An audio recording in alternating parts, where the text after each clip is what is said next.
C'est pourquoi le véritable chrétien ne s'attache à aucun bien dans ce monde, puisque même notre propre corps n'est qu'une demeure temporaire.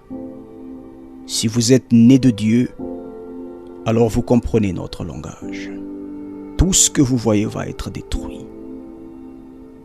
C'est pourquoi Dieu va évacuer ses fidèles hors de ce monde. Le tiers de la terre fut brûlé, et le tiers des arbres fut brûlé, et toute herbe verte fut brûlée. Bien-aimés, de méga incendies vont se répandre sur l'ensemble de la planète, avec pour conséquence des milliers de morts et des millions de maisons détruites et d'infrastructures consumées par le feu. Et une fois de plus, on dira aux gens que c'est le réchauffement climatique, alors que la planète sera en train de subir la colère du Créateur. D'après les prophéties, le monde va connaître des cataclysmes destructeurs, des phénomènes terribles. Apocalypse 8, au verset 9. Quelque chose comme une grande montagne embrasée par le feu fut jetée dans la mer, et le tiers de la mer devint du sang.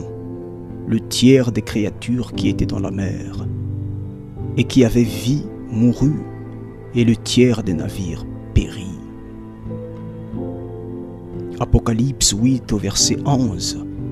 Il tomba du ciel une grande étoile ardente comme un flambeau, et elle tomba sur le tiers des fleuves et sur les sources d'eau. Le nom de cette étoile est absinthe, et le tiers des eaux fut changé en absinthe, et beaucoup d'hommes moururent par les eaux, parce qu'elles étaient devenues amères. Ne restez pas ici, chers auditeurs. Pour cela, vous devez être inscrits parmi ceux qui feront partie de cette grande évacuation planétaire qui est à nos portes. Mettez de l'ordre dans votre vie.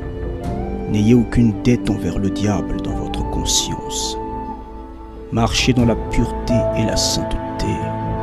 En plus des destructions, ce monde va assister à des manifestations surnaturelles effrayantes lorsqu'Apollyon sera libéré.